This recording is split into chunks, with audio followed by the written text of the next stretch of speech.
Okay, we have spent the last couple of weeks doing cones and cylinders and spheres and doing boxes and odd boxes in 1-point perspective.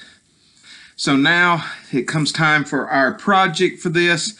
But before we start our project, I wanted to show you how to do some letters because that's one of your choices, okay? So I have some letters drawn here. You may be able to see them, you may not. But I do have the rectangle drawn here first, here, and here. And then I've got an A, a C, and a T all in place. And I want to show you how to do those because up until now, we've done everything square. Everything's been square to the eye line and parallel verticals, okay? So here's where you learn how to do things that aren't square or curved, all right? So here we go. Let's start over here with the A. Now I'm going to do this in Sharpie. Don't do this in Sharpie or marker on your project. You'll do it in pencil and leave it light so that when you shade it, you won't be able to see the pencil. You'll just be able to see the letters, okay? Or just the cones and cylinders and boxes, those kinds of things. You don't want to have a dark outline around it. You just want to be able to tell that it's a box. All right, so anyway, let me get started over here with the A. And like I said, I've already drawn the rectangle, and I'm just going to draw the A and show you how to take it to the vanishing point and the C and the T, okay? So, here we go.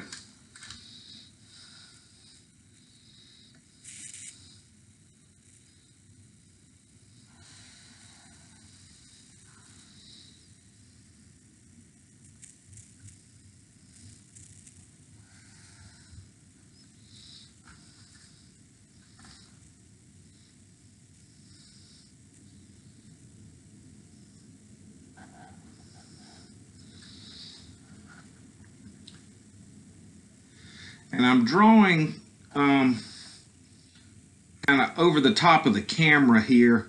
So if they're not perfect as far as like that part right there, you know, just kind of let it slide because once again, I'm leaning over the top of the camera trying to draw this for you guys.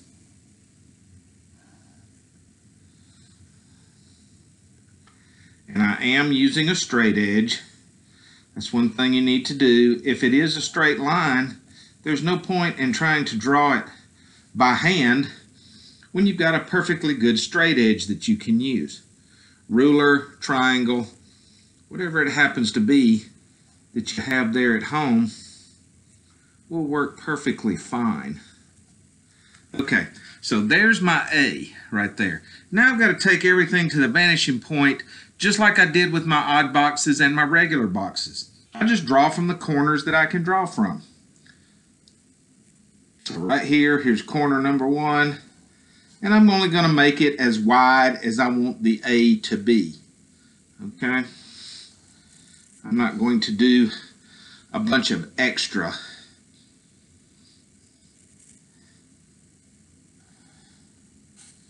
Okay, let's see. I can do from that corner also. You have to pay attention or you'll miss a corner, okay? I believe that's all the corners I can draw from. Nope, there's one more. Right here. All right. So now I've got all of these corners going to the vanishing point. Okay, that has to happen. All right, now I want to be parallel to the front. So this and this are parallel to each other. So there that is. This is on an angle. All I got to do is reproduce my angle. So this and this are also parallel to each other. And you can see when I drew that, I didn't draw that quite far enough back. So I'm going to go back up here and I'm going to finish that off. There we go. Just like that. And then this, the corner of that, in the corner, see, this is parallel to that. So this would be parallel to the back of that. So I know that that goes all the way back. I don't have to draw the line up. So I'll just line that back up and take it all the way back. There we go. So there's my A in 1-point perspective. And then wherever the light's coming from, you would shade it accordingly. All right? Let's go down over here to the C. And like I said, my box is already in place. And you always draw your box first, and then you make the letter fit inside the box. Okay. There's the bottom part of my C. Now for the C and some of the curved letters, you're just going to have to freehand it, okay? You can't really block it off. So I'm going to come over here, kind of try to get away from the camera, and I'm going to draw this curve like that. I'm going to draw this curve over here.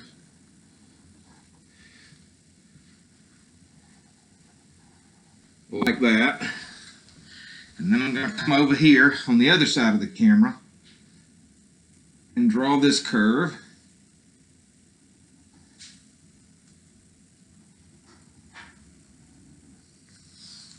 When you do this with a pencil, you can make your curves a little bit nicer because you can erase whatever doesn't look as good as you draw it. Okay, now I got to do the inside.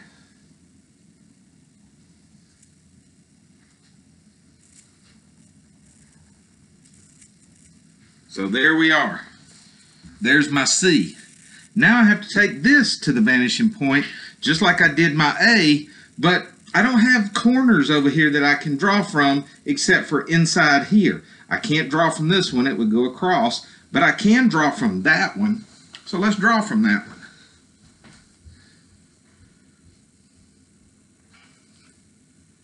So I'm going to take that to the vanishing point. I'm just going to stop it right there. And I'm going to do the same thing from the bottom one. I'm going to take it to the vanishing point. There we go. And I'm going to take this one to the vanishing point. All right, there that is. Okay. Now, I've got to freehand some stuff. Right here, I'm going to make a curve. It's going to be very small. This one, the curve will be a little bigger, more like that. This part is going to be parallel to the front. So I'm going to take that and just slide it back right there. And the front and the back will be parallel to each other right there. My marker didn't write very well right there. So there we go. There's the inside of the C. Now I have to do the same thing with the outside. So from the vanishing point, I'm just going to go where it touches the curve. So there it is. That's where it's touching the curve. And I'm just going to draw out just a little bit like I did in here. And I'm going to do the same thing down here. And I'm just going to keep going out until it touches the curve, which is about right there. And I'm going to draw it out right there. I don't want to draw too far because, like I said, I'm in pen and Sharpie marker, and I don't want to make it too far. But this is what happens. You mimic your curve like that. Okay? So that's all of that C that you can see. Is that part right there. All right? I know it looks a little strange back here, but that's the way it is. You just do what you can do. All right, now let's do this T.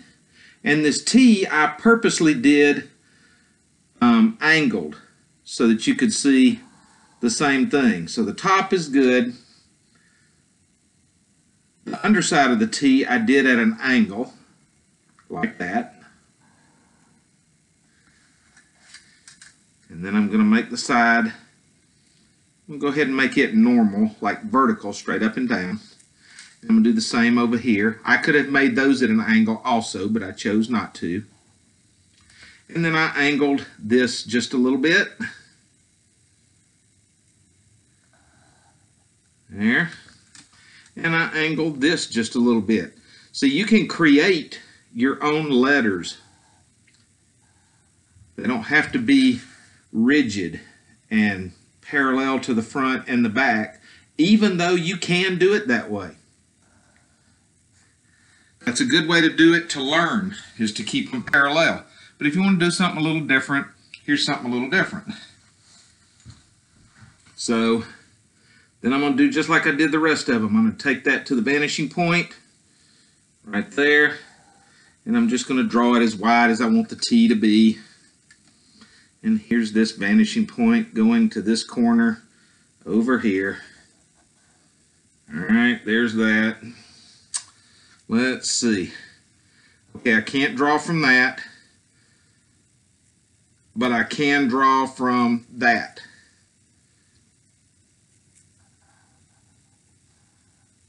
So there that is. I can't draw from that because it would go across, that would go across, this would go across. So I've got all my corners taken care of. So now I'm going to make the front and the back parallel to each other. There's that. And then I'm going to match my angle there to there. Like that. All right. Now, I'm just going to do one of these so that you can see it. Nothing changes. If I have the light source coming from there, this is still white, going back into space to 1. This is still 2, and that encompasses all the front of the A right there. This here side is black, going back to gray 8. It goes from the front to the back. Same thing under here. It's black. I can't write very well. And it goes back into space. This is white to 1, and this little spot I'm not going to be able to write in it. But this is black going back to 8 back there, okay? So nothing changed as far as the shading. You still shade it just like you would a regular odd box or a regular box, okay? So now that we have that, here's your assignment. Let me move this so that you can see some examples of the assignment. You have a choice. You can do a straight form composition that has regular boxes, odd boxes, cones, cylinders, and spheres. The majority of them need to be below the eye line so that they can be shaded and shadowed, okay? And you can use pencil or colored pencil or a combination. It doesn't have to be just one or just the other. I think the examples I have are just one or the other, but you could do a combination of those. So let's take a look at the first one, okay? All right, there is one that's just a form composition. It's got cones, it's got cylinders, it's got spheres, it's got boxes, and it's got odd boxes. You just have to have one of each, but it needs to be a good composition. And this is a very nice composition. Now you can see the eye line is up high, up here, and you can put your vanishing point anywhere along that eye line as long as everything is drawn to it like it's supposed to be. So the eye line is up here. The vanishing point happens to be right over here. Ooh, I don't know if you can see that. Let me try to use my pen. The vanishing point is right there. Okay, right there. So all your boxes go there. And then your cones and cylinders and spheres are drawn like they're supposed to be drawn. Every one of these is on the ground, so every one of them will have a shadow. Some of them you can't see, like that particular cylinder right there, you can't see the shadow. But all these other ones, you can. The light source is above front right. The light source is coming from here. Everything on the page is shaded from that light source. And that's what you're going to do. You're going to put your eye line, you're going to put your vanishing point, and then you're going to pick a light source, either above front left or above front right, and shade everything from that one light source. So that's what we have here. Everything has a shadow going off to the left, which means the light is from the right. And I don't think you can see it, but there's a little arrow over here. It's kind of worn out over the years. It's hard to see. So there's the first one. Here's number 2. Hopefully this will all get in frame. There we go. Most of it got into frame. All right, this one happens to be vertical. You can do the paper vertical or horizontal. It doesn't matter to me. Okay, here's the eye line, and the vanishing point is in the center here. Okay, the light source you can see right here. Here's the light source, so it's above front left. This one happens to have one that's above the eye line, so it doesn't have a shadow. It's just floating, and that's fine. All the rest of these objects are sitting on the ground, and all of them are shaded and shadowed correctly. Okay? The composition is very good, and they did an excellent job as far as this one goes. All right? So there's example number 2. This one happens to be all in color. The first one was all in pencil. So let's pull that one. And here's one with a name. This is your second choice. This happens to be Katie. And Katie's eye line is up here. And the vanishing point is here. And the light source is over here. So all of the boxes are all drawn to the vanishing point. All the cones and cylinders and spheres are drawn the way they're supposed to be. And it's shaded and shadowed correctly. Okay? So there you go. There's a little bit, she wasn't as smooth in some places as she should have been, blending her shading, but all in all, a good composition and pretty darn good shading. That would be in the B range. That would be in the B range. Okay? This one also, this one would be in the high B range, because they did a little bit better job as far as doing things. Now this one, the eye line is way up here at the top. It's almost non-existent on the paper. Here's the vanishing point right here, okay? So like I said, it's almost non-existent on the paper. It's very high. And they did a really good job as far as the composition and the shading and the shadowing. Nice job on that. So that's a high B, maybe a low A. And then the last one right here, this name. Now they did some kind of special use on some of their letters. The T right here is kind of made up, but it looks very neat.